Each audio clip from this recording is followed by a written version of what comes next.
Everyone, my self मंथन पटेल और आप लोगों का फिर से एक बार स्वागत है मेरे चैनल केएम टीवी पे। सॉलिड स्टेट कर रहे थे बच्चों। सॉलिड स्टेट के बारे में जो बेसिक इन्फॉर्मेशन थी वो ले ली, कितने टाइप के सॉलिड्स हमें पढ़ने हैं। अगले लेक्चर के अंदर हमने एमोर्फस सॉलिड और क्रिस्टलाइन सॉलिड के बारे में जाना। क्रिस्टलाइन सॉलिड के डिफरेंट टाइप के जो अलग अलग टाइप के पार्ट्स थे वो भी हमने जान लिए। आज से हमारा मेन चैप्टर चालू होता है, वो बेसिक और थ्योरेटिकल चैप्टर था। अब आज से आपको एक बात का ध्यान रखना है खास, कि जो भी चीज यहाँ पे मैं ड्रॉ कर रहा हूं, क्योंकि ये पूरा चैप्टर जो है उसके ऊपर मैक्सिमम जो भी आप डिपेंडेंसी रहेगी वो रहेगा आपके फिगर के ऊपर, कि किस तरीके से आप फिगर को आइडेंटिफाई कर रहे हो, उसको किस तरीके से विजुअलाइज कर रहे हो। क्लियर? तो खास ध्यान रखिएगा, जिस तरीके से मैं यहाँ पे ड्रॉ कर रहा हूँ वैसे साथ में आप लोग ड्रॉ करते जाइएगा। कहाँ पे मैंने कौन सा लेटाइस पॉइंट बताया है, कौन सा इन शॉर्ट वो क्या है मैं आपको बताता हूँ। कौन सी जगह पे मैंने कौन सा मॉलिक्यूल दिखाया है, कौन सी जगह पे मैंने कौन सा कॉन्स्टिट्यूटिव पार्टिकल दिखाया है, कौन सा शेप कहाँ पे आ रहा है, कौन सा शेप कौन सा एंगल दिखा रहा है, एटम कितने होते हैं, रैंक क्या है, लेटाइस एंथैल्पी क्या है, वो सारी बातें मैं आपको यहाँ पे सिखाऊंगा। क्लियर? पर वो सारी बातों को साथ में नोट डाउन करते जाइएगा, तभी आपको समझ में आएगा। क्योंकि ये जो चैप्टर है वो जितना मैंने पहले भी बताया था कि जितना आप ज्यादा विजुअलाइज करोगे उतना ही आपके दिमाग में ज्यादा बैठेगा। ठीक है, चालू करते हैं। टाइटल लगाइए। हमारा जो आज का टॉपिक है वो सबसे पहले तो हम बात करने वाले हैं यूनिट सेल के बारे में। एक्चुअल में हम सॉलिड स्टेट जब चैप्टर चालू किया तब मैंने आपको बताया था कि सॉलिड स्टेट के पार्टिकल्स के बारे में हमने इंफॉर्मेशन ली कि भाई उसके जो कंस्टिट्यूएंट पार्टिकल्स होते हैं वो परफेक्टली और रेगुलर अरेंजमेंट में होते हैं। उसमें क्रिस्टलाइन सॉलिड के तो प्रॉपर होते हैं, लेकिन अमोर्फस के थोड़े थोड़े कंटीन्यूअस अरेंजमेंट नहीं होती उनकी, थोड़े थोड़े टाइम तक अरेंजमेंट रहती है, फिर थोड़ी बिखर जाती है, मतलब कि शॉर्ट ऑर्डर तक रहती है। क्लियर ना? लेकिन यहाँ पे हमें जो अब पढ़ना है वो सॉलिड स्टेट के अंदर डिटेल में पढ़ना है कि भाई उनके कंस्टिट्यूएंट पार्टिकल है वो उनकी जो अरेंजमेंट है, समझिएगा, कंस्टिट्यूएंट पार्टिकल की जो अरेंजमेंट है उनके डिपेंड्स पे उनके अलग अलग कौन कौन से पार्टीशन होते हैं, कितने टाइप के मेन सेल होते हैं। हमें जैसे कोई भी, जैसे कि ये चौक है, फॉर एन एग्जांपल आप बात करते हो, जैसे कि आपके पास ये चौक है। क्लियर? तो ये चौक एक प्रकार का एमोर्फस सॉलिड है हालांकि, बराबर। पर अगर ये सॉलिड है तो इसके कंस्टिट्यूएंट पार्टिकल की अरेंजमेंट क्या है, ग्लास क्या है उसकी पार्टिकल की अरेंजमेंट। क्लियर? तो उसको हम अलग अलग तरीके से दिखाते हैं, अलग अलग तरीके से पार्टीशन में उसको हमने डिवाइड किया हुआ है, लेकिन उसका जो मेन बिल्डिंग ब्लॉक होता है, मेन बिल्डिंग ब्लॉक, उसको हम यूनिट सेल कहते हैं। क्या कहते हैं? Unit cell. जैसे हमारे घर का, हमारा पूरा जो घर होता है उसका मेन बिल्डिंग ब्लॉक कौन होता है? हमारी ब्रिक। वैसे ही किसी भी पार्टिकल, उसमें कीजिए किसी भी प्रकार का मेटल हो या कोई भी प्रकार की अगर हमारे पास चीज है तो उसका मेन बिल्डिंग ब्लॉक रहता है। जैसे कि अब तक हम पढ़े वो एटम, लेकिन वो अलग अलग कंस्टिट्यूएंट पार्टिकल अलग अलग सॉलिड के लिए होते हैं। हमने आगे जो भी सॉलिड के टाइप्स हमने पढ़े उसके अंदर हमने देखा। क्लियर? तो जैसे कि मॉलिक्यूलर सॉलिड में मॉलिक्यूल्स थे, एटॉमिक सॉलिड एटॉमिक आयन थे, मेटालिक के अंदर आयंस थे, आयोनिक सॉलिड के अंदर। क्लियर? तो वैसे हम किस तरीके से अलग अलग प्रकार के ऐसे पॉइंट को दिखाते हैं, किस तरीके से अलग अलग प्रकार के ऐसे कंस्टिट्यूएंट पार्टिकल को दिखाते हैं, वो हमें आज जानना है। ठीक है? तो सबसे पहले तो इन सब का जो मेन दारोमदार रहता है वो है लेटाइस के ऊपर। आपने सिर्फ नाम सुना होगा लेटाइस एंथैल्पी। क्लियर ना? एक्चुअल में लेटाइस क्या है पहले हम वो जान लेते हैं, उसके बाद आगे बात करते हैं। तो टाइटल लगाइए सबसे पहले, व्हाट इज लेटाइस। लेटाइस क्या है सबसे पहले वो देख लेते हैं।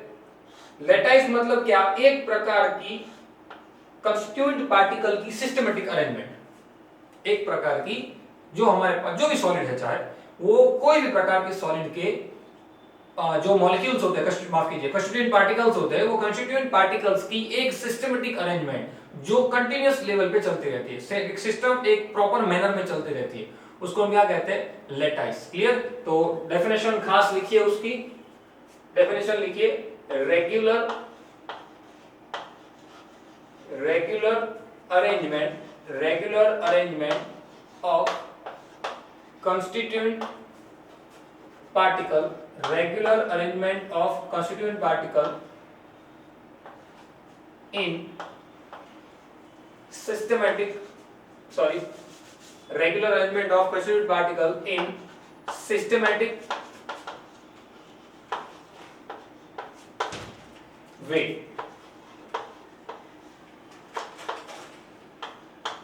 क्लियर? किसी भी प्रकार के कंस्टिट्यूएंट पार्टिकल की रेगुलर अरेंजमेंट क्या कही जाती है? लेटाइस। मैं यहाँ पे आपको ड्रॉ करके बताता हूँ थोड़ी देर बाद। और उसके अंदर होते हैं लेटाइस पॉइंट। क्या होते हैं? Lattice point. तो वो लेटाइस पॉइंट क्या होंगे उसके बारे में आपको बता दूं। ये जो कंस्टिट्यूएंट पार्टिकल के बारे में हमने बात की, ये जो कंस्टिट्यूएंट पार्टिकल जो कि सिस्टमेटिकली अरेंज है, ये जो कंस्टिट्यूएंट पार्टिकल होते हैं सॉलिड स्टेट के अंदर, सॉलिड माफ कीजिए, सॉलिड के अंदर जो भी कंस्टिट्यूएंट पार्टिकल होते हैं जो कि सिस्टमेटिकली अरेंज हो चुके हैं और रेगुलर मैनर से हुए हैं, रेगुलर जा रहे हो, क्लियर, उसको हम क्या कहेंगे, लेटाइस पॉइंट। क्लियर, इस बात का ध्यान रखिएगा खास, ये दो बातें, क्या, एक लेटाइस किसे कहते हैं और एक लेटाइस पॉइंट किसे कहते हैं, रेडी ना। अब आपको थोड़ा दिमाग में स्पार्क हुआ होगा कि सर हमने 11th में जो लेटाइस एंथैल्पी पढ़ी थी उसका मतलब यही था। लेटाइस एंथैल्पी का मतलब आपने क्या पढ़ा था कि एटम को जोड़ते या तोड़ते वक्त जो ये जो है ना, लेटाइस मींस व्हाट, कि भाई सिस्टमेटिक अरेंजमेंट जो हमने प्रॉपर जो स्ट्रक्चर बनाया है वो, तो उसको तोड़ने या जोड़ने वक्त जो भी एनर्जी चाहिए रिक्वायर्ड हो या तो उसमें से रिलीज होती है, उसको हम क्या कहते थे, लेटाइस एंथैल्पी। बस यही है लेटाइस, इन द सेंस एक प्रकार का स्ट्रक्चर, सादी भाषा में कहें तो एक प्रकार का स्ट्रक्चर, क्लियर ना। So regular arrangement of constituent particle in systematic manner known as lattice, and lattice points means what, that constituent particle which make proper lattice known as lattice point, clear, ध्यान रखिएगा खास इस बात को। अब इसी के बेसिस पे हमें पढ़ना है यूनिट सेल, क्या पढ़ना है, यूनिट सेल, यहां से हमारा चैप्टर मेन चालू होता है। यूनिट सेल टाइटल लगाइए खास,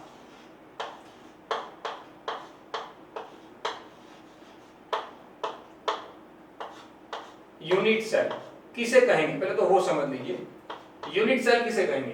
तो एक बात मैं आपको बहुत ही क्लियरली समझा दूं, यूनिट सेल कहते किसे है, कि जैसे लेटाइस के अंदर हमने एक चीज जानी, मैं पहले लेटाइस के बारे में आपको जैसे इसके डिपेंड्स पे मैं यूनिट सेल आपको समझाता हूं।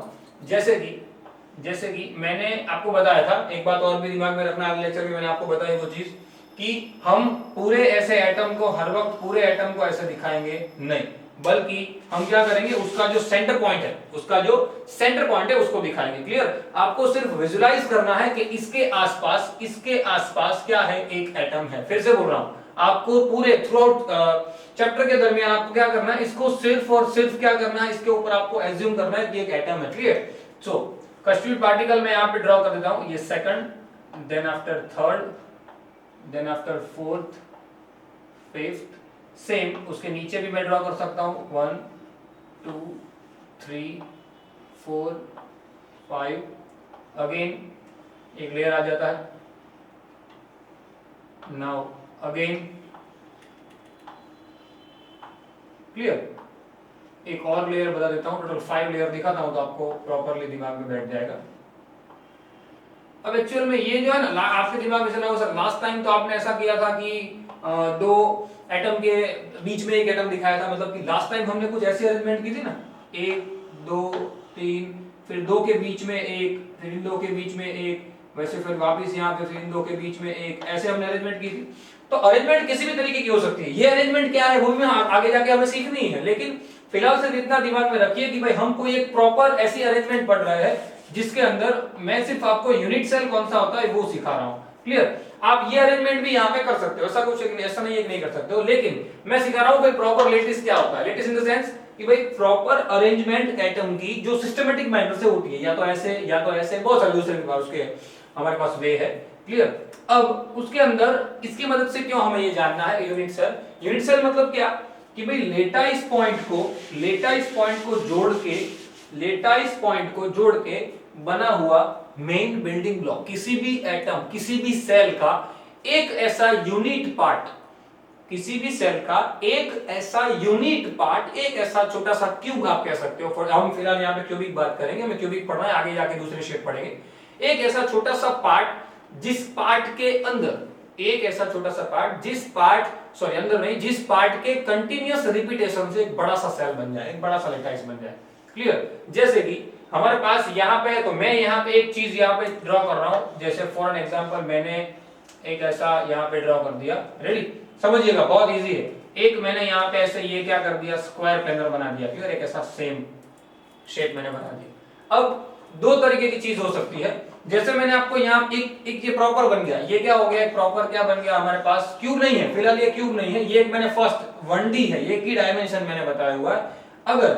अगर ये ऐसा मैं अगर आपको बताता हूं कि भाई जैसे कि ऐसे मैंने अरेंजमेंट की, सिर्फ एग्जांपल देके समझा रहा हूं, भाई मैंने एक ऐसे अरेंजमेंट भी की है जो अभी मैंने आपको करके दिखाई, तो उनसे भी शेप बनता है, लेकिन उनसे क्या 3 डायमेंशन शेप बनेगा, क्या बनेगा, उनसे प्रॉपर 3 डायमेंशन शेप बनेगा। कैसे, जैसे कोई भी एक मैं जोड़ देता हूं, फॉर एन एग्जांपल मैंने जोड़ दिया इसको, क्लियर, समझ में आई बात। तो सेम ऐसा एक नीचे भी मेरे पास क्यूब है, सॉरी स्क्वायर है, माफ कीजिए, क्लियर। फिर उसको मैं ऐसे जोड़ दे रहा हूं, तो ये क्या बन गया, एक प्रकार का प्रॉपर क्यूब बन गया। देखिए एक प्रकार का हमारे पास प्रॉपर क्यूब आ गया यहाँ पे, जहां पे ये जो है, ये जो आपको दिख रहे हैं, ये क्या कहे जाएंगे हमारे, ये जो है वो क्या कहे जाएंगे, ये कहे जाएंगे लेटाइस पॉइंट। क्या कहे जाएंगे, लेटाइस पॉइंट। खास ध्यान रखिएगा, इसको हम क्या कहेंगे, लेटाइस पॉइंट। दिमाग में रखना, क्या, लेटाइस पॉइंट। वैसे इसका कंटिन्यूअस रिपीटेशन होता है। कंटिन्यूअस रिपीटेशन मतलब इसके बाजू में एक और ऐसा मैं सेल ड्रॉ कर सकता हूं। देखिए ये जो पिंक कलर से ड्रॉ कर रहा हूं वो जरा देख लीजिए, इसके बाजू का ही सेम, इसके बाजू का ही मैं सेल ड्रॉ कर सकता हूं, जैसे मैंने कर दिया। क्लियर, देखिए दिख रहा है, ये जो पहला व्हाइट कलर का आपको दिख रहा है वो, फिर उसके बाद आपको ये जो पिंक और व्हाइट का जो मिक्सचर दिख रहा है, क्योंकि वो फेज एक दूसरे के साथ टच हुई है। देखिए ये जो मैंने बताया है वो फेज, वो बाजू बाजू के क्यूब को क्या कर दिया, एक दूसरे को टच कर दिया है। क्लियर है, मतलब यूनिट सेल मतलब क्या कि भाई मेन ऐसा बिल्डिंग ब्लॉक, एक मेन ऐसा किसी भी सॉलिड का, किसी भी हमारे पास सेल का एक ऐसा मेन ऐसा बिल्डिंग ब्लॉक जिसके कंटिन्यूअस रिपीटेशन से 1 2 3 4, जिसके कंटिन्यूअस रिपीटेशन से, जिसके कंटिन्यूअस रिपीटेशन से क्या बन रहा है, एक बड़ा सा सेल बन रहा है, एक बड़ा सा लेटाइस बन रहा है। क्लियर ना, उसको हम क्या कहेंगे, बड़ा सा लेटाइस बन रहा है, उसको हम क्या कहेंगे, यूनिट सेल। क्या कहेंगे, यूनिट सेल। इस बात को खास ध्यान रखना बच्चों, इसके ऊपर सब कुछ डिपेंड्स है, यूनिट सेल। क्लियर, इसको याद दिलाने के लिए आपको मैं एक और बात याद दिला दे रहा हूं। हमने, आपको याद हो तो पढ़ा था NaCl का क्यूब पढ़ा था। क्लियर, NaCl का क्यूब वो तो सबको याद होगा। चलो मैं उसको ड्रॉ कर देता हूं, आपको ज्यादा क्लियर हो जाएगा। चलिए मैंने यहाँ पे एक NaCl का क्यूब फॉर एन एग्जांपल थोड़ा बड़ा करते हैं, क्योंकि ये यूनिट सेल जितना हो जाएगा।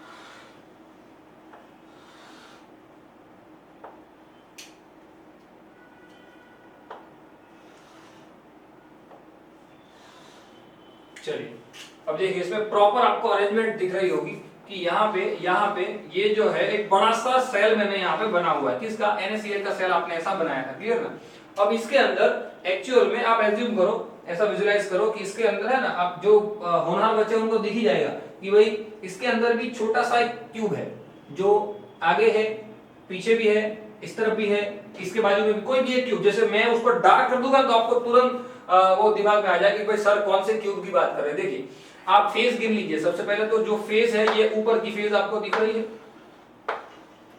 ये जो है वो हमारी ऊपर की फेस है। क्लियर, हमारे एक्चुअल जो बड़ा सा सेल है हमारा NaCl का जो क्यूबिक सेल है, क्लियर, उसकी ये ऊपर की फेस है। रेडी, फिर उसकी ये बीच वाली फेज ये रही, ये जो है उसका बीच वाला पार्ट है, ये जो है ना उसका बीच वाली फेज है ये।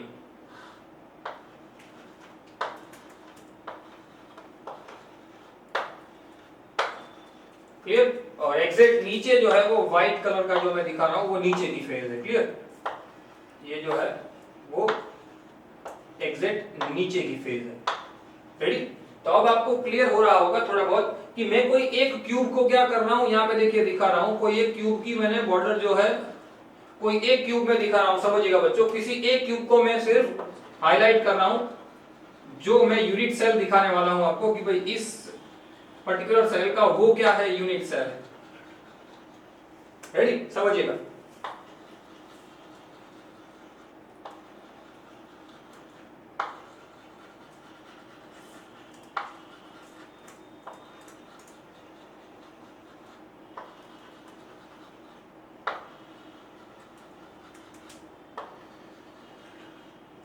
चलिए दिख रहा है, प्रॉपर दिख रहा है कि नहीं दिख रहा है। देखिए ये एक ऐसा क्यूबिक सेल है जिसके अंदर एक और लाइन उसकी सॉरी रहेगी, अब प्रॉपर दिख गया आपको। ये एक ऐसा यूनिट सेल आपका यूनिट सेल है जो इस पूरे क्यूब के अंदर सिर्फ एक जो है उसके पीछे भी एक ऐसा है इसके इस तरफ भी एक ऐसा है, इसके ऊपर भी एक ऐसा है। टोटल इस पूरे सेल के अंदर ऐसे 8 है। कितने हैं टोटल? इस पूरे सेल के अंदर 8 है। मतलब कि ये जो है, जो मैंने डार्क ग्रे से किया हुआ है, उसको हम क्या कहेंगे? Cubic cell. क्या कहेंगे? माफ कीजिए, यूनिट सेल। क्या कहेंगे? Unit cell. Unit cell. अब शायद समझ में आ गया आपको किस प्रॉपर कि यूनिट सेल मतलब कि क्या भाई? Main building block, main basic building block, किसी भी सेल का मेन बिल्डिंग ब्लॉक जिसके कंटीन्यूअस रिपीटेशन। देखिए इसका रिपीटेशन हुआ, बाजू में आया, पीछे आया, उसके बाजू में आया, उसके आगे आया, उसके ऊपर आया। ये जो है वो कंटीन्यूअस रिपीटेशन जो होगा यूनिट सेल का, वो यूनिट सेल का कंटीन्यूअस रिपीटेशन वो क्या बनाएगा? पूरा सा बड़ा सा सेल बनाएगा। क्लियर? और इसीलिए उसका जो मेन बिल्डिंग ब्लॉक जो है वो क्या कहा जाता है? Unit cell. अब समझ में आ गया क्या है? क्लियर?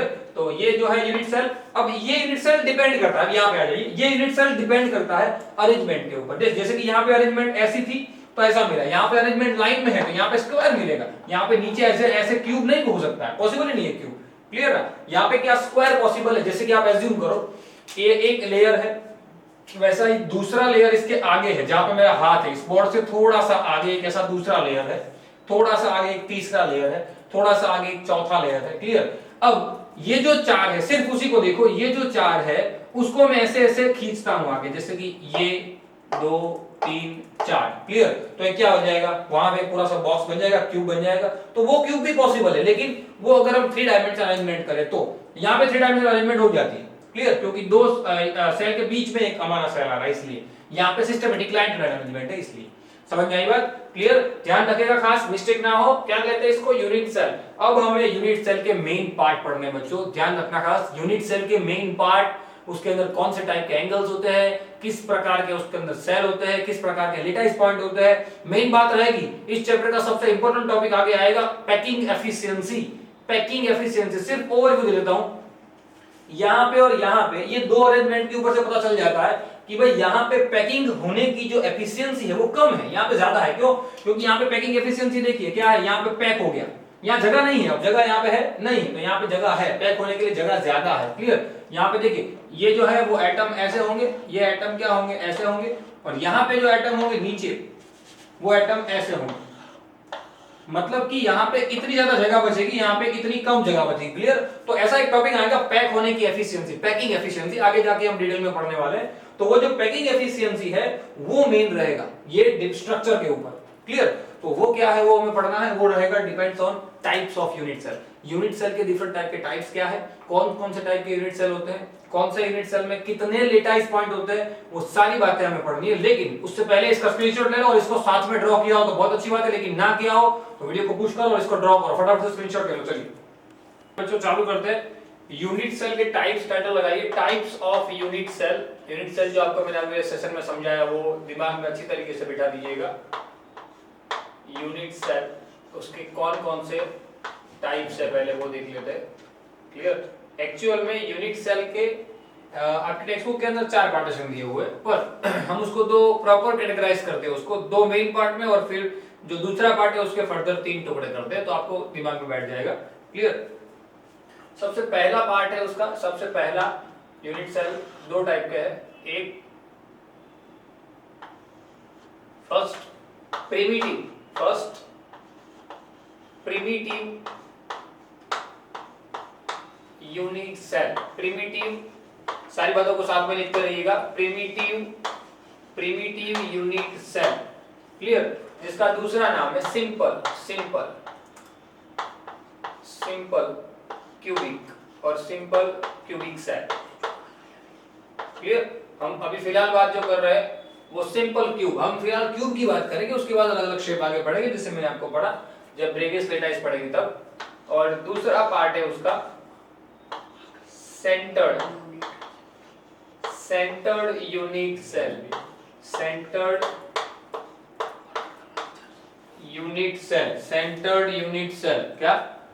सबसे पहला पार्ट है प्रिमिटिव और दूसरा है सेंटर्ड यूनिट सेल। समझिएगा, सेंटर्ड यूनिट सेल के फर्दर 3 पार्ट है। एक सबसे पहला, टोटल 3 पार्ट है सेंटर्ड। अब देखिए इसलिए मैंने अलग कर दिया क्योंकि सेंटर्ड के डिपेंड्स पे उसके 3 अलग अलग पार्टीशन हो जाते हैं। टेक्स्ट बुक में एक्चुअल में जो चारों चार साथ में दिए हुए हैं, प्रिमिटिव और सेंटर्ड के 3 अलग अलग, मतलब 3 ही और एक ही है, मतलब 4 है, बराबर। यहाँ पे मैंने उसको कैटेगराइज कर दिया है। प्रिमिटिव यूनिट सेल एक अलग से हम पढ़ेंगे, वो क्या है, then after centred unit cell, वो क्या है हम पढ़ेंगे।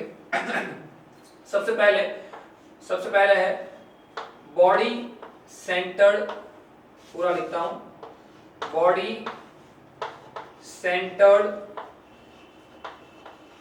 यूनिट सेल और क्यूबिक सेल, और body centred cubic. Clear, body centre के डिपेंड पे है, ये जो है ना वो सेंटर के डिपेंड पे है, इसीलिए हम उसको body centre, then after face centred,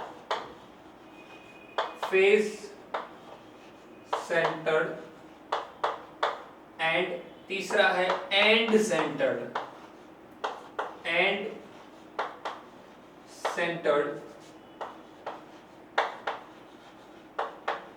के नाम से जानेंगे। क्लियर, क्या 3 पार्टीशन है, फिर से एक बार देख लीजिए। स्टैंडर्ड यूनिट सेल के, एक बॉडी सेंटर्ड, दूसरा फेस सेंटर्ड, तीसरा एंड सेंटर्ड।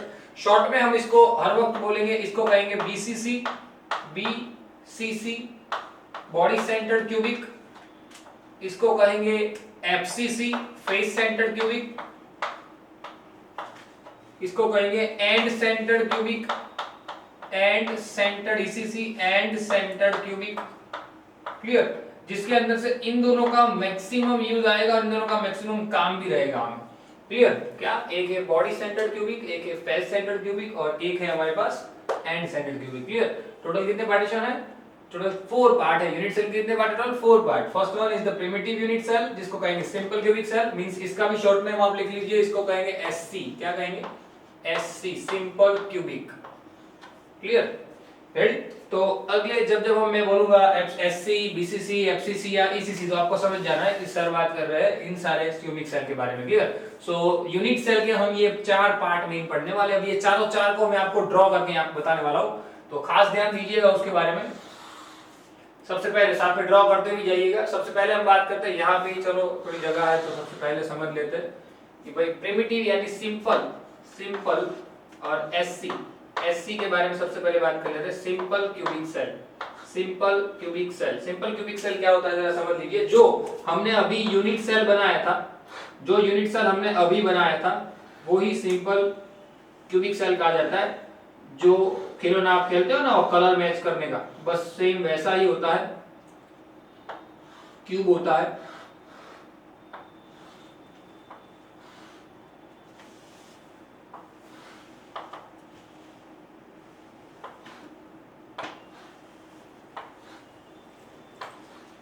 क्लियर, सो ध्यान रखिएगा खास, क्या ये जो है वो सिंपल क्यूबिक सेल रहेगा। सिंपल क्यूबिक सेल के अंदर देखिए, मैंने आपको पहले भी बताया, मैं सिर्फ एटम का सेंटर दिखाऊंगा, आपको समझ जाना है कि वो सेंटर के आसपास क्या है। एक हमारा पूरा एटम है, ये पूरा हमारा एटम पूरा है, लेकिन हर वक्त मैं सेंटर ही दिखाऊंगा। क्लियर, तो वैसे यहाँ पे कितने होंगे? 1 2 3 4 5 6 7 और 8। क्लियर, 8 है, क्योंकि एक बात नोट कर दीजिए यहाँ पे साइड में मैं लिख देता हूं कि सिंपल क्यूब के अंदर, हालांकि आप जानते ही हो उस बारे में, सिंपल क्यूब के अंदर जो कॉर्नर होते हैं, सिंपल क्यूब के अंदर जो कॉर्नर्स होते हैं, वो कॉर्नर्स कितने होते हैं? 8। कितने कॉर्नर होते हैं? 8। उसकी जो फेज होती है, वो फेज कितनी होती है?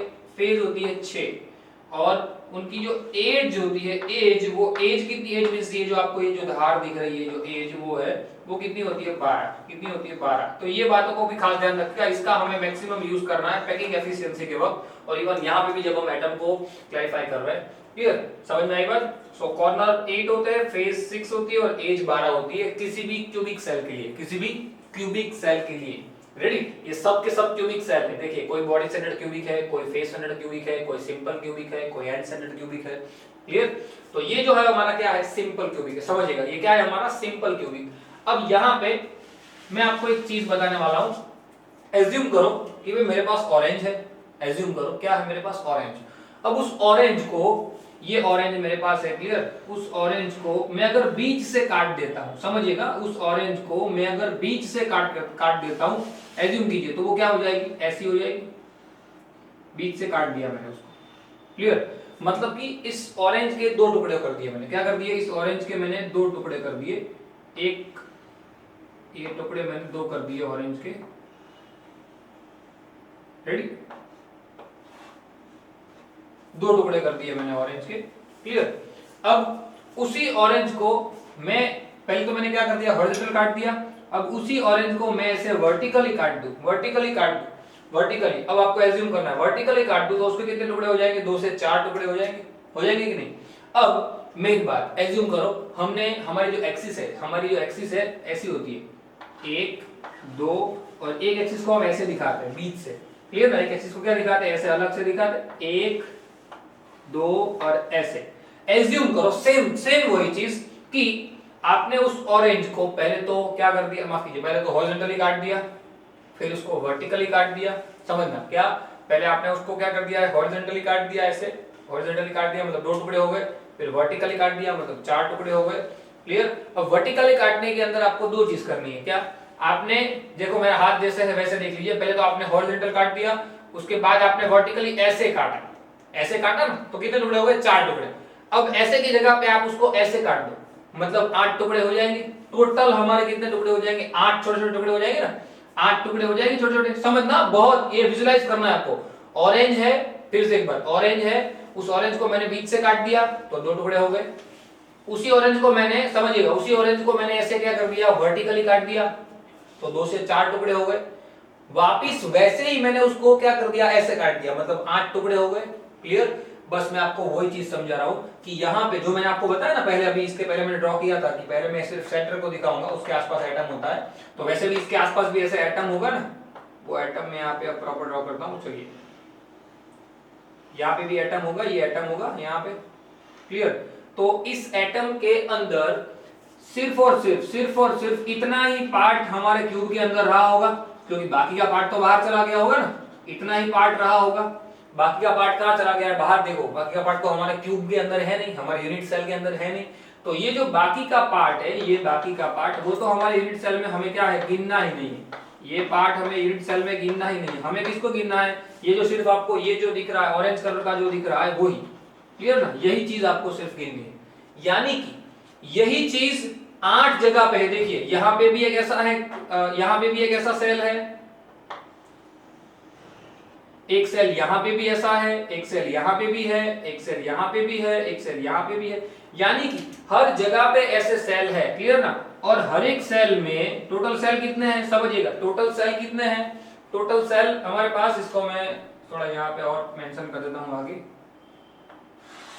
हमारे पास टोटल सेल कितने हैं, 8 सेल है ना टोटल, समझिएगा कितने सेल है, 8 सेल है, 8 एटम, माफ कीजिए सेल नहीं, 8 एटम है। वैसे देखो ये 8 एटम, 1 ये 2, वैसे 3 4 5 6 से 8 एटम है, लेकिन 8 एटम के साथ सिर्फ और सिर्फ 8th पार्ट हो रहा है ना, इंक्लूड कौन हो रहा है, 8 पार्ट, यहां पे जो मैंने सिखाया वो 8वां टुकड़ा, एज्यूम करो वो जो छोटे छोटे 8 टुकड़े हुए वो अंदर से आप उसको क्या कर दो, उसके अंदर फिट कर दो अंदर से, तब जाके ये पूरा एक एटम क्या कर रहा है, कवर कर रहा है, क्लियर ना। यानी कि सिंपल क्यूबिक के अंदर टोटल जो 8 एटम होते हैं वो 8 to 8 एटम, हर एक एटम उसका 8th पार्ट, उसका 8वां टुकड़ा ही तो यहाँ पे कवर हो रहा है। देखिए यहाँ पे भी कौन सा कवर हो रहा है, यहाँ पे भी यही पार्ट कवर हो रहा है, ये जो है वही पार्ट कवर हो रहा है, रेडी ना।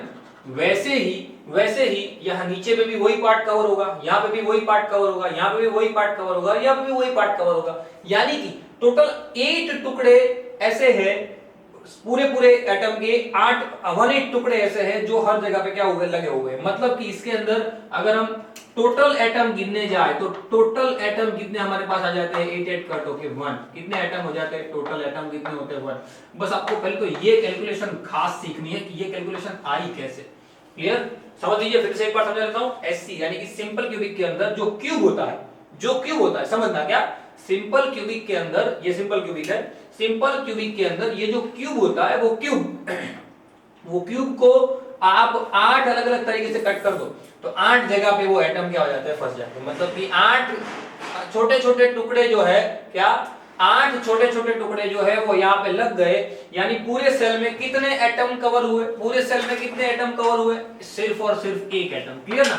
वो आठ टुकड़ों को आप क्या कर दो, एक्चुअल में आप थोड़ा सा ज्यादा विजुलाइज करो तो ये तो एक यूनिट सेल है।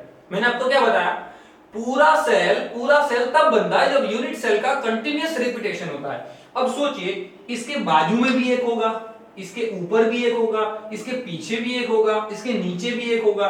तो ये जो पूरा सेल है वो खाली नहीं है एक्चुअल में, ये जो व्हाइट पार्ट है वो व्हाइट पार्ट कहीं ना कहीं किसी दूसरे सेल में कट आउट आ ही रहा है उनका। लेकिन वो ये जो ऑरेंज यहाँ पे मैंने आपको माफ कीजिए ऑरेंज आ गया, यहाँ पे जो मैंने आपको ये एटम जो बताया था वो एटम के ऐसे 8 टुकड़े 8 अलग अलग क्यूब के अंदर क्या होते हैं, डिवाइड में रहते हैं। क्लियर? यानी कोई एक क्यूब, कोई एक यूनिट क्यूब, कोई एक यूनिट सेल, पूरे क्यूब में से कोई एक यूनिट सेल कितना टुकड़ा कवर कर पाता है, पूरे एटम का 8वां पार्ट। वैसे यहां पे भी पूरे एटम का 8वां पार्ट, यहां पे भी पूरे एटम का 8वां पार्ट। मतलब कि सिर्फ एक इसको पूरे सेल में से सिर्फ एक क्यूब को मैं बाहर निकाल लूं, मतलब कि 8 छोटे छोटे टुकड़े मुझे दिखेंगे और वो 8 टुकड़ों को मैं एक साथ इकट्ठा कर दूं तो पूरा एक एटम बन जाएगा। मतलब कि सिंपल सेल के अंदर कितने एटम होते हैं, एक। बस ये ध्यान रखना है, आईएमपी एमसीक्यू है हर बार। एमसीक्यू को बहुत आईएमपी है ही, लेकिन एमसीक्यू से भी ज्यादा ये चीज काम में आने वाली पैकिंग एफिशिएंसी के अंदर, खास ध्यान रखेगा। क्लियर?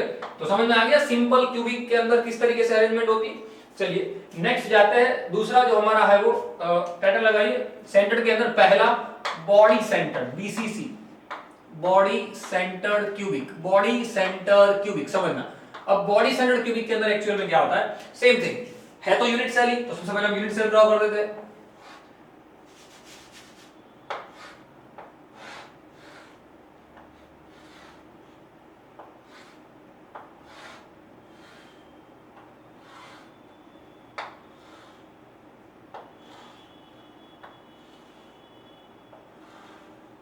चलिए अब जो यहां पे समझे हो वही चीज यहां पे है, यानी कि यहां पे जो ये एटम आपको दिखेगा, यहां पे जो एटम आपको दिखेगा, मतलब कि जो मैंने आपको बताया अभी, यहां पे एक एटम होता है, क्लियर ना, एक एटम जो यहां पे आपको दिख रहा है, एक एटम जो यहां पे होता है, वो एटम तो है ही, वो तो रहेगा ही। रेडी? साथ में यहाँ पे नीचे भी उसके पास भी एक एटम यहाँ पे भी रहेगा। रेडी? क्लियर? समझिए, मैंने आपको सिर्फ ड्रॉ करके बता दिया, जो इस तरफ भी मैंने ड्रॉ किया हुआ है वही चीज यहाँ पे मैंने ड्रॉ की है। रेडी? यहाँ पे भी एक एटम है और एक एटम यहाँ पे भी। अब उसके अंदर कवरिंग पार्ट कितना है, कितना पार्ट कवर हुआ है, समझ लीजिए इतना ही पार्ट कवर हुआ है। क्लियर? सब कुछ विजुलाइज के ऊपर डिपेंड है, बाकी चैप्टर बहुत इजी है, जिनको विजुलाइज करना आ गया वो इस चैप्टर को आराम से कवर कर देगा, आराम से इसकी थियरी दिमाग में बैठ जाएगी आपके अंदर। क्लियर? सो जितने देखिए इतना पार्ट क्या हो गया, इतना पार्ट कवर हो गया। रेडी? और वैसे ही एक सेल तो है नहीं, ऐसा एक एटम तो है नहीं, एक एटम यहाँ पे है, एक यहाँ पे भी है, एक यहाँ पे भी है, यहाँ पे ऐसे 8 है। मतलब कि इसकी कैलकुलेशन करते वक्त मुझे क्या ध्यान रखना पड़ेगा, इसकी कैलकुलेशन करते वक्त देखिए 8 और उसका 1/8 पार्ट तो है ही, मतलब टोटल एक एटम तो सिर्फ कहां कवर हो गया है, सिर्फ एक एटम तो कहां कवर हो गया है, एंड पे, माफ कीजिए कॉर्नर पे। सिर्फ एक एटम तो कहां कवर हो गया है, कॉर्नर पे, क्योंकि हमारे पास कितने कॉर्नर है, हमारे पास 8 कॉर्नर है और हर एक कॉर्नर पे उसका 1/8 पार्ट, यानी कि पूरा एटम, पूरे एटम का ये जो है वो एटम का पार्ट है, ये जो है वो किसका पार्ट है, एटम का पार्ट है। कितना पार्ट, तो 1/8 पार्ट। तो ऐसे 8 कॉर्नर पे एक एटम का 8वां भाग को जोड़ दो, 8वें भाग को, एक एटम कवर हो गया।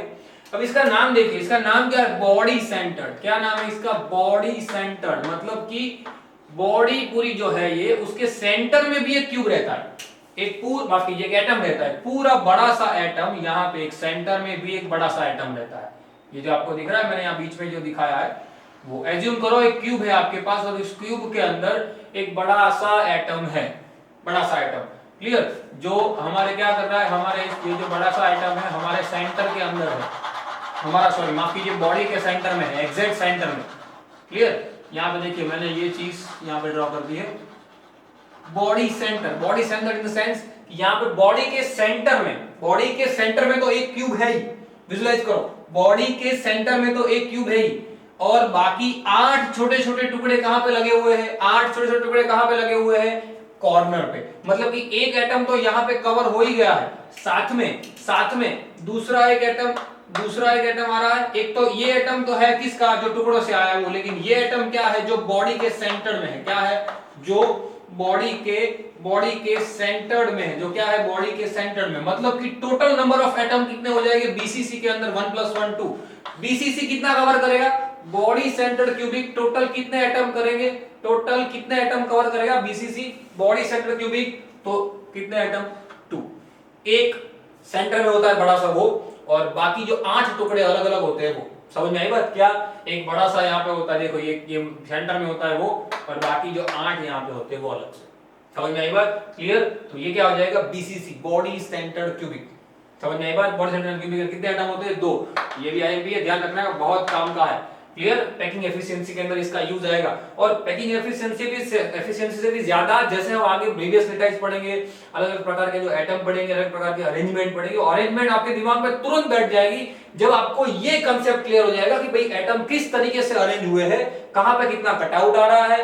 जैसे कि बीसीसी है तो बॉडी सेंटर में एक सेंटर में होता है, वैसे यहाँ पे एफसीसी में फेज में होगा, क्लियर। वैसे आगे हम पढ़ने वाले, क्लियर। लेकिन फटाफट से उसके पहले स्क्रीनशॉट ले लीजिए, उसके बाद आगे बढ़ते हैं। ले लीजिए स्क्रीनशॉट बच्चों, आगे बढ़ते हैं, टाइटल लगाइए next FCC phase centred cubic, phase centred cubic FCC, clear.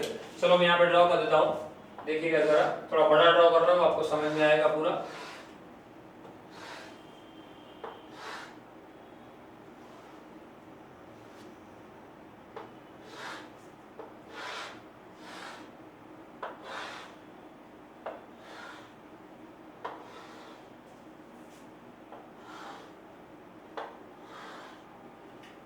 अब इसके जो एटम की कैलकुलेशन है वो मैं यहाँ पे दिखा रहा हूँ। इसकी जो एटम की कैलकुलेशन है उसके अंदर जो हमने आगे किया वो तो रहेगा ही, क्योंकि इसके जो कॉर्नर वाले पार्ट है उसको मैं ड्रॉ नहीं कर रहा हूँ। ये जो कॉर्नर वाले पार्ट है वहां पे तो एटम रहेगा ही, एक एटम यहाँ पे है, एक एटम यहाँ पे है, एक एटम यहाँ पे है, क्लियर। वैसे हमारे जो 8 कॉर्नर है वो 8 कॉर्नर पे पूरे एटम का 8वां पार्ट तो एक्चुअल में एग्जिस्ट कर ही रहा है, वो तो है ही, क्लियर ना।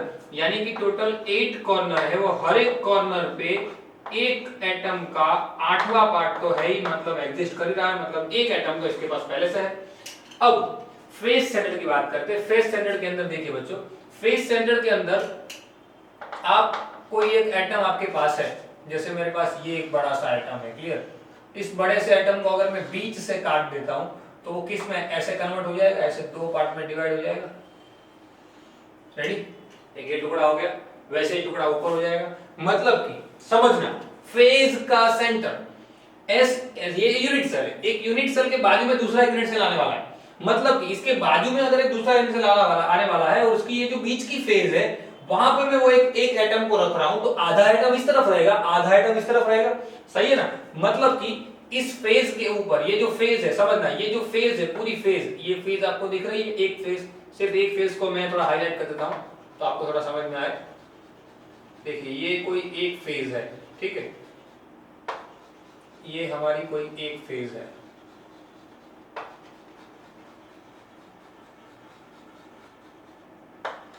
कोई भी एक फेज ले सकते हो। मैंने साइड की फेज ली है क्योंकि मैंने आपको एग्जांपल दिया कि इसके बाजू में कोई दूसरा क्यूब पड़ा है इसलिए। तो ये जो फेज है उस फेज के अंदर समझना, ये जो हमारी पूरी फेज है उस फेज के अंदर एक एटम होगा कि नहीं, सही है ना। फेज का सेंटर समझना, ये पूरी फेज है, उसके सेंटर में एक एटम होगा, लेकिन वो आधा इस तरफ होगा आधा इस तरफ होगा, मतलब कि कुछ इस तरीके का होगा,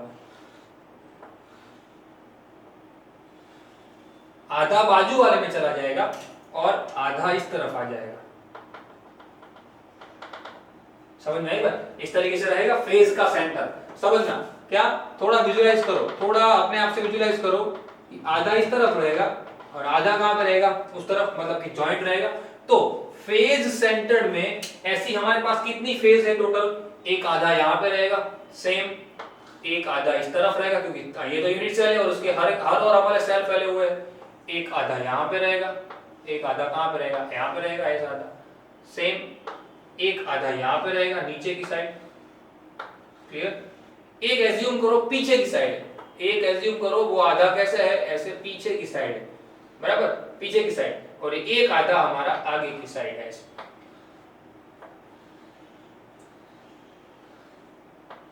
बराबर। यानी टोटल 6 फेज है, 6 की 6 फेज के अंदर क्या, 6 के 6 फेज के अंदर हमारे कितने टोटल आधे आधे आइटम लग गए, मतलब समझना हमने क्या किया कैलकुलेशन में, देखिए हमारे पास टोटल नंबर ऑफ एटम 3, आप खुद भी कैलकुलेट कर सकते हो। एक एक ज्वाइंट कर दो, कितना हो गया, एक ज्वाइंट कर दो, दो ज्वाइंट कर दो, तीन। मतलब हमारे पास फेज कितनी थी, फेज हमारे पास 6 थी। ये फेज है, ये फेज की कैलकुलेशन, क्योंकि इसमें फेज आएगा, ये फेज की कैलकुलेशन है। ये हमारे पास ये जो थी वो कैलकुलेशन कॉर्नर की थी, किसकी थी, कॉर्नर, ये कॉर्नर्स की कैलकुलेशन थी। क्लियर। अब फेज की कैलकुलेशन आई है, तो फेज जो थे 6 फेज थी, वो हर एक फेज में हमारे एक एटम का कितना पार्ट रह रहा है, आधा टुकड़ा रह रहा है। हमारे वो 6 फेज के ऊपर एक एटम का आधा टुकड़ा रह रहा है। मतलब कितना टुकड़ा टोटल आ जाएगा, 3। जैसे मैंने आपको सिखाया, आप नॉर्मली भी विजुलाइज करो, दो फेज ज्वाइंट कर दो, एक बन गया। ऊपर नीचे की दो ज्वाइंट कर दो, एक बन गया। एक और एक दो, आगे पीछे जो आपकी ओर है मेरी ओर है, वो दोनों को ज्वाइंट कर दो, 3 हो गया। मतलब ये 1 + 3 टोटल नंबर ऑफ एटम कितने हो जाएंगे उसके, 4। कितने हो जाएंगे, 4। क्या टोटल नंबर ऑफ एटम उसके कितने हो जाएंगे, टोटल नंबर ऑफ एटम कितने हो जाएंगे, 4। कितने, 4। क्योंकि उसके अंदर कॉर्नर भी कैलकुलेट करना है हमें, और कॉर्नर के साथ साथ फेस भी कैलकुलेट करनी है। देखिए मैंने आपको यहां बताया इस तरीके से फेज के ऊपर भी, क्योंकि ये अकेला नहीं है, आधा उसके बाजू वाले में, आधा इस तरफ है। क्लियर, आधा उसके बाजू वाले में, आधा इस तरफ है। मतलब कि फेज के सेंटर में भी ये चीज रहेगी। ठीक है ना, समझ में आई बात। ये जो मैंने बाहर दिखाए हुए ना, वो बाजू वाले के दिखाए हुए हैं, ध्यान रखना। इसके खुद के नहीं, बाजू वाले के, इसके अंदर होते हैं। इसके हमारे जो एटम होते हैं वो इसके अंदर होते हैं, यहाँ पे ऐसे पूरा एटम जो बना उसके अंदर ये ऐसे होता है। वैसे एक अंदर यहाँ पे होता है, वैसे यहाँ पे, एक यहाँ पे, वैसे। क्लियर। तो ऐसे अंदर की तरफ होते हैं। हमारा तो एक ही क्यूबिक है ना, मैं जब इसको बाहर निकालूंगा तो मुझे बाहर के थोड़ी दिखेंगे। ये जो आपको पिंक कलर का दिख रहा है वो बाहर वाले हैं, बाहर वाले 6 है। हमारे तो अंदर के रहेंगे, 1 और 1 2, 1 और 1 2, सॉरी 2 गए टोटल, और आगे और पीछे 3, और एक जो ये जो 8 टुकड़े हर एंड पे थे वो थे, मतलब कि 1 + 3 कितना हो जाएंगे, 4। क्लियर। ध्यान रखना, खास बाहर के नहीं है, हमारे ये व्हाइट वाले पार्ट है वो हमारे क्यूब के, क्योंकि हम उससे इस क्यूब को पूरे यूनिट सेल से बाहर खींचेंगे, तब ये बाहर वाले जो है ना पिंक, वो तो उसी के अंदर रह जाएंगे, हमें तो अंदर वाले टुकड़े ही मिलेंगे ना, सीधी बात है। क्लियर। वैसे चलिए, वैसे ही अब आखिरी है एफसीसी के बाद। एक्चुअल में दूसरे भी है आगे, हेक्सागोनल भी हमें पढ़ना है, लेकिन हेक्सागोनल हम नेक्स्ट लेक्चर में देखेंगे। यहाँ पे हम इस मेन 3 पार्ट को खत्म कर देते हैं। बात करते हैं उसके बाद एंड सेंटर्ड की। टाइटल लगाइए, and centred cubic. And centred cubic, and centred. अब एंड में खास बच्चों को दिक्कत होती है, यहाँ पे बच्चे ऐसे समझते हैं कि सर ये तो फेस सेंटर्ड जैसा ही हो जाएगा, पर एक्चुअल में एंड सेंटर्ड फेस सेंटर्ड जैसा होता नहीं। एंड सेंटर्ड में सेम कैलकुलेशन होती है, सेम सारी बातें होती है, किसके जैसी, फेस सेंटर्ड जैसी। पर फेज और एंड में एक ही डिफरेंट है कि फेस सेंटर्ड के अंदर सारी बातें, माफ कीजिए, सारी फेज को बतानी होती है कैलकुलेट करने के लिए। एंड सेंटर में कोई भी सामने सामने की 2 ही फेज दिखानी होती है। क्या, कोई भी सामने सामने की 2, मतलब कि जैसे ये 8 तो यहाँ पे एग्जिस्ट कर ही रहे, ये 8 तो यहाँ पे होंगे ही।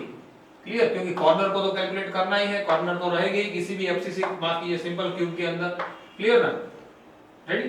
तो किसी भी सिंपल क्यूब के अंदर वो तो रहने ही वाला है, पर उसका जो 8वां पार्ट है वो तो रहने ही वाला है। पर अब एंड सेंटर में क्या होगा, एंड सेंटर के अंदर जैसे कि मैं 2 चीज बता रहा हूं, कोई भी 2 फेज सामने सामने की लेनी है। क्या करनी है, कोई भी 2 फेज, यानी कि एक जो एटम है, ये जैसे कि यहाँ पे एक अंदर हमारा आ गया आधा एटम, तो एक आधा एटम हमको यहाँ पे अंदर की साइड लेना है। क्या करना है, एक आधा एटम हमें यहाँ पे अंदर की साइड लेना है। मतलब कि एंड सेंटर्ड क्यूबिक, उसकी कैलकुलेशन करते वक्त एंड सेंटर्ड क्यूबिक के एटम की, एंड सेंटर्ड क्यूबिक के एटम की कैलकुलेशन करते वक्त समझिएगा, एंड सेंटर्ड क्यूबिक जो है उसकी कैलकुलेशन करते वक्त जो 1/8 पार्ट हर एक हमारे 8 कॉर्नर, ये कॉर्नर है उसके ऊपर है, वो तो रहेंगे, वो तो हमारे पास रहेंगे। पर इसके साथ साथ हमें क्या करना है, फेज के सामने सामने की बात देखनी है। क्या करनी है, फेज के सामने सामने की बात देखनी है। मतलब कि फेज जो है ये पूरा है, एक हमें क्या लिखना है, हमारी 2 फेज है, 2 फेज और 2 में क्या हो गया, हमारी टोटल फेज कितनी थी, यहाँ पे भी फेज की बात आती है, तो यहाँ पे फेज कितनी लेनी है, सिर्फ और सिर्फ 2, बस ये डिफरेंट है। यहाँ पे फेज कितनी ली थी हमने, 6, क्योंकि फेज सेंटर्ड क्यूबिक में 6 की 6 फेज इंक्लूड की जाती है।